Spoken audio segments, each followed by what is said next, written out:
चाहिए युवाओं की आकांक्षाओं को पकड़ने वाला भारत। मुझे पूरा विश्वास है कि आप सब लोग इस ग्राम संसद में इन सारी चीज़ों की आप विश्लेषण भी करेंगे, चर्चा भी करेंगे, यथार्थ को अपने सामने रखने का प्रयास भी करेंगे और बदलते भारत में बदलते हुए गांव की तस्वीर में हम अपने आप को उसमें समावेश करेंगे, उसको साथ लेकर के चलेंगे।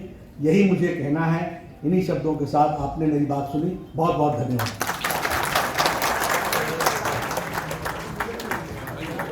बहुत बहुत धन्यवाद और आभार माननीय राष्ट्रीय अध्यक्ष महोदय जी का। और हम सब उनको आंकड़ों पे आ जाओ, हम आपको चर्चा करने के लिए हम तैयार हैं। आ जाओ जब भी, जहां भी, जिस प्लेटफॉर्म पर। ये भारत की तस्वीर जो बदली है, इसको हमको समझना होगा। आज हम सब लोग यहां बैठे हैं, आज भी जो बाइडेन साहब मास्क लगा करके घूमते हैं। अमेरिका में, यूरोप में, किसी देश के नेता को देख लीजिए आप यहां सब लोग बड़े आराम से एक दूसरे से बड़े नजदीक बैठे हैं और किसी के चेहरे पर मास्क नहीं देख रहा हूं मैं। ये सुरक्षा कवच 200 करोड़ वैक्सीन दे करके, मुफ्त वैक्सीन दे करके जो भारत को सुरक्षित मोदी जी ने किया, वो किसी ने नहीं किया। India is an example. मैं हेल्थ मिनिस्टर रहा हूं, प्रदेश का भी रहा हूं और देश का भी रहा हूं। भारत इज एन एग्जाम्पल, उदाहरण है अपने आप में। यहां मलेरिया की दवाई पहुंचने में 20 साल लग गए, यहां पोलियो की दवाई पहुंचने में 28 साल लग गए, यहां चिकन पॉक्स की दवाई पहुंचने में 30 साल लग गए, यहां पर जापानीज इंसेफ्लाइटिस, जापानी बुखार जो मुजफ्फरपुर के इलाके में होता है, उसकी बीमारी का इंजेक्शन पहुंचने में 100 साल लग गए। 1906 में जापान में इसका इंजेक्शन बना था। योगी जी 2006 में लेकर के गोरखपुर आए इस दवाई, और यहां मोदी जी ने 2020 की जनवरी में कोरोना का पहला केस आया, अप्रैल में टास्क फोर्स बैठाया और 9 महीने में एक नहीं 2 वैक्सीन बना करके भारत को एक तरीके से सुरक्षित किया, सुरक्षा कवच पहनाया। इसको बिल्कुल ध्यान रखना। ये सारी बातें मैं इसलिए कह रहा हूं कि 130 करोड़ का देश था, लाखों की संख्या का गांव है। अगर ये बीमारी महामारी गांव में पहुंचती तो हमारी क्या तस्वीर रहनी थी। लेकिन 200 करोड़, मैं आपको बताना चाहता हूं, it is the fastest and the largest vaccination programme in the world. दुनिया में ये फास्टेस्ट और लार्जेस्ट वैक्सीनेशन प्रोग्राम है। 100 देशों को हम लोगों ने वैक्सीन दी है, 22 करोड़ वैक्सीन हमने उनको दी है। 48 देशों को मुफ्त दी है, 2.5 करोड़ के आसपास वैक्सीन। अब भारत लेने वाला नहीं हो गया, देने वाला बन गया। ये भी हमको ध्यान रखना है, जिसको हमको समझना चाहिए। और इसीलिए जब मैं ग्रामीण विकास की बात करता हूं, ग्रामीण परिस्थितियों, कभी सोचा था कि ऑप्टिकल फाइबर गांव में पहुंचेगा? हमारे रविशंकर जी इसके मंत्री रहे हैं, कॉमन सर्विस सेंटर पर। पूछिए, लाखों के हिसाब से इन्होंने ऑप्टिकल फाइबर पहुंचा दी गांव में। एक नौजवान अब सीएससी कॉमन सर्विस सेंटर में आपकी सारी जरूरतों को पूरा कर रहा है। और संख्या मुझे आज याद नहीं है, लेकिन मेरे ख्याल से 3 लाख से ऊपर पर ईयर 52 रुपीज खर्च होते थे। आज 674 rupees per person per year खर्च होता है। ये भी हमको ध्यान रखना है। हम लोगों ने कभी नहीं सोचा था कि स्वामित्व योजना लागू होगी और गांव की प्रॉपर्टी भी हमारे को उसका कोई कार्ड मिलेगा और उसमें हमको प्रॉपर्टी कार्ड मिलेगा। गांव, आपको मालूम है, गांव एक इकट्ठा बस्ता है और उसमें किसी की प्रॉपर्टी को किसको या बैंक को दिखाना चाहें तो वो उसका उपयोग नहीं कर सकती। लेकिन आज मुझे खुशी है कि लगभग 1.5 लाख विलेजेस इसमें कवर हो चुके हैं।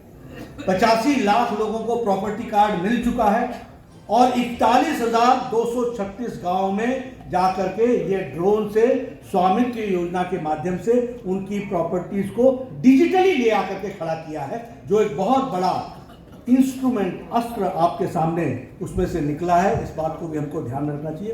2.2 करोड़ प्लॉट्स जो हैं वो इसमें डिजिटल हो गए हैं। ये भी हमको ध्यान रखना चाहिए। जहां तक ग्राम स्वराज अभियान स्कीम का सवाल है, मैं यहां पर यह भी आपसे कहना चाहूंगा कि 2022 से लेकर 2026 तक 5,911 करोड़ इसमें इंक्रीज किया गया है ताकि हम ग्राम स्वराज के विषय को अच्छे से आगे बढ़ा सकें। एक बहुत अच्छी बात हुई है, वह है ग्राम पंचायत डेवलपमेंट प्लान। अभी तक क्या होता था, अभी तक ये होता था कि आपके पंचायत के डेवलपमेंट का प्लान होता था बीडीओ के पास, ब्लॉक डेवलपमेंट ऑफिसर के पास, वो आपके लिए प्लान करता था और फिर बाद में जाकर के एसडीएम, डिस्ट्रिक्ट मजिस्ट्रेट उसमें पैसा एलोकेट करते थे। आज ये व्यवस्था की गई है कि ग्राम पंचायत डेवलपमेंट प्लान और कोई नहीं बनाएगा, गांव के लोग अपना जनरल हाउस बुला करके वो तय करेंगे कि डेवलपमेंट कैसे होगा और उसको पूरा करने का काम भारत सरकार करेगी। और जो हमारे 17 एसडीजी गोल्स हैं, जिसको हम लोगों ने 9 थीमों में डिवाइड किया है, उसको भी करने का काम हमारी सरकार ने अपने हाथ में लिया है, जिसको हम पूरा करने का प्रयास कर रहे हैं। देने का काम किया है तो वो भारतीय जनसंघ और भारतीय जनता पार्टी के नेताओं ने किया है। ये मैं जरूर कहना चाहता हूं। चर्चाएं बहुत हुई, कभी कांग्रेस पार्टी ने कोऑपरेटिव फार्मिंग की बात की, कभी कांग्रेस पार्टी ने कलेक्टिव फार्मिंग की बात की, लेकिन किसान, गांव, गरीब की अंतरात्मा को पहचानने का जो विषय आया, उसमें कहीं ना कहीं उनकी सोच सतही तौर पर रह गई और गांधी की कल्पना ग्राम स्वराज की, उसको साकार करने में वो असमर्थ है। लेकिन मैं ये गौरव के साथ कह सकता हूं कि हमारी विचारधारा, जिसकी उत्पत्ति श्यामा प्रसाद मुखर्जी ने एक मजबूत देश, एक राष्ट्र, एक देश में एक विचार, एक विधान, एक प्रधान की कल्पना को लेकर के मजबूत किया है, तो वैचारिक पृष्ठभूमि पर हमारे दीनदयाल उपाध्याय जी ने एकात्म मानववाद और एकात्म मानववाद को का सरलीकरण जब हमारी सरकारें प्रदेशों में आई, फिर चाहे वो भैरव सिंह शेखावत की सरकार थी जो राजस्थान में आई, फिर चाहे वो वीरेंद्र कुमार सकलेचा की सरकार थी जो मध्य प्रदेश में आई, फिर चाहे वो हिमाचल प्रदेश में शांता कुमार जी के नाम से जानी गई सरकार आई, अंत्योदय की कल्पना पहली बार धरती पर उतारने का काम किया था तो भारतीय जनता पार्टी और जनता पार्टी, और उसी को आगे बढ़ाते हुए हमारे नानाजी देशमुख ने ग्रामोदय का विषय उठाया और ग्रामोदय के विषय को उठाते हुए उन्होंने चित्रकूट में लगभग 500 गांवों को ढूंढा और उसमें उनकी जीविका में वो संपूर्ण ग्राम कैसे स्वावलंबी हो सकता है, इस पर काम शुरू किया। और आज मैं जितने भी यहाँ ग्रामीण परिवेश से आए हुए लोग हैं, मैं उनसे जरूर निवेदन करूंगा कि वो चित्रकूट जाएं और देखें कि गांव का नानाजी देशमुख ने कैसे कायाकल्प किया, कैसे संपूर्णता में उनको खड़ा किया, कैसे स्वावलंबी बनाया। यह कल्पना हमको उन्होंने दी। डिस्ट्रीब्यूशन, अब डिस्ट्रीब्यूशन कोई डिप्टी कमिश्नर नहीं करेगा, अब कोई बीडीओ नहीं करेगा। और कई बार प्रधानमंत्री जी पूछते हैं ना, ये कौन सा वो खुर्चन थी जो 1 रुपए चलता था तो 85 पैसा बीच में खर्च हो जाता था। अब ये नहीं होगा। अब public finance management system develop किया गया है और 1,77,000 ग्राम पंचायत फाइबर इंटरनेट से जुड़ गए हैं और अब डिजिटल पेमेंट शुरू हो गई है और डायरेक्ट पेमेंट शुरू हो गई है। इस बात को यह है बनीता है। और मैं इसके साथ साथ बहुत सी बातें आपके साथ शेयर भी करना चाहता हूं। मैं बिहार की तस्वीर मैंने अपने शैशव अवस्था में भी देखी है, युवावस्था में भी देखी है और आज भी मैं बिहार देख रहा हूं। मैं गांव की तस्वीर भी देख रहा हूं। मैं कई बार लोगों से कहता हूं कि अगर हमें दक्षिण बिहार से उत्तर पहाड़ जाना पड़ता था तो समझिए कि आपका दिन गया, सप्ताह गया, पहुंचे नहीं पहुंचे, बच्चा बाबू का जहाज पकड़ोगे, महेंद्रू घाट जाओगे कि पहलेजा घाट जाओगे, कौन सा स्टीमर पकड़ोगे और कौन से हल्फे में जाकर के स्टीमर फिर लौट करके चला आएगा, और वो एलसीटी घाट पर न लग करके वापस कौन से घाट पर लगेगा, भगवान भगवान। कभी बरौनी का रास्ता पकड़ो, कभी कहीं का रास्ता पकड़ो। ये गांधी सेतु भी मैंने अपनी नजरों से बनते हुए देखा। इसके पौवे, एक एक पौवे मेरे आंखों के सामने खड़े हुए, ये भी मैंने देखा है। लेकिन आज अगर मुझे रक्सौल जाना हो, अगर मुझे मोतिहारी जाना हो, अगर मुझे चंपारण जाना हो, अगर मुझे कहीं और जाना हो, 4 घंटा, 5 घंटा, 3 घंटा ऐसे पहुंच जाते हैं। ये कैसे अंतर आया?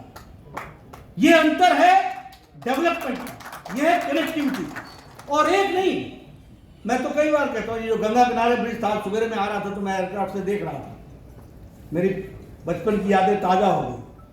छोटा सा होता था तब मेरी बहन मुझे बताया करती थी कि यहाँ ब्रिज बनेगा, ब्रिज बनेगा। आज मैं 60 पार कर गया, आज मैं अपने आंखों से देखता हुआ ब्रिज।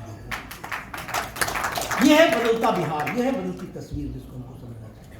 बहुत आसानी से ले लेते हैं, ग्राम स्वराज की बात करते हैं। मुझे याद है आज भी, जब मैं गाड़ी लेकर के शाम को चला करता था, गया से आया करता था, तो रास्ते में महिलाएं झुंड की झुंड शाम को और सुबेरे अपने दैनिक नित्य क्रम के लिए वो सड़कों पर आया करती थी। और जब लाइट गाड़ी की जला करती थी तो बेचारी रोड से किनारे हट जाती थी। ये भी हमने तस्वीर देखी। आप सोचिए ना कि कैसा भारत था, कैसा बिहार था, जहां महिलाओं की को आजादी नाम की चीज कहां थी। आज 11 करोड़ इज्जत घर बना करके मोदी जी ने 11 करोड़ परिवारों को और महिलाओं को आजादी दिलाई है। इस बात को लेकर समझना, 11 करोड़ जहां टॉयलेट बनते हैं तो 11 करोड़ घरों में बच्चे भी हैं। ये सब लौटा लेकर के राम मनोहर लोहिया ने पार्लियामेंट में कहा था, मुझे शर्म आती है कि कैसा भारत है, लेकिन उसको 11 करोड़ शौचालय इज्जत घर बनाने का काम प्रधानमंत्री मोदी जी ने किया। हम पहाड़ से आते हैं, हमारे यहाँ गांव में कोई न कोई महिला किसी न किसी पेड़ से गिर करके अपना कोई टांग तोड़वा के बैठी होती थी, या कोई अपना रीढ़ की हड्डी तोड़वा करके बैठी होती थी। आपको पुराने गांव में पहाड़ों में मिल जाएगा। लेकिन आज गैस का चूल्हा, उज्ज्वला, अब पत्नियां भी बोलती हैं, टक से जलाती हैं गैस और चाय पिलाती है, और पतिदेव को बोलती है जाओ जाओ काम पर लगो लगो लगो लगो काम। यह अंतर आ गया है। यह है एम्पावरमेंट, जिसको हमको समझना चाहिए। प्रधानमंत्री मुझे यहां बताया गया 10,000 किलोमीटर की सड़कें प्रधानमंत्री ग्रामीण सड़क योजना में बनी है। 10,000 किलोमीटर। मैं गया हूं लखीसराय में, गया हूं समस्तीपुर में, गया हूं सारे इलाके। ट्रेन कहाँ छोड़नी पड़ेगी, कहाँ से झोला लेके चलना पड़ेगा, कहाँ जाना पड़ेगा, कहाँ टांगा मिलेगा, कहाँ रिक्शा मिलेगा, कहाँ फलाना मिलेगा। ये समस्तीपुर का सारा इलाका, कितना कटा हुआ इलाका था, दरभंगा का इलाका, ऐसे आगे तक आप चले जाओ तो समझो आप दूसरी दुनिया में पहुंच जाओ। 3 दिन बाद लौट करके पटना हो तो लगता था कि आ गए पहुंच गए। आज सड़कों का जाल बिछा हुआ है। किसने कल्पना की थी? 75 साल देश को हो रहे हैं, क्यों अटल जी का इंतजार करना पड़ा प्रधानमंत्री ग्रामीण सड़क योजना के लिए?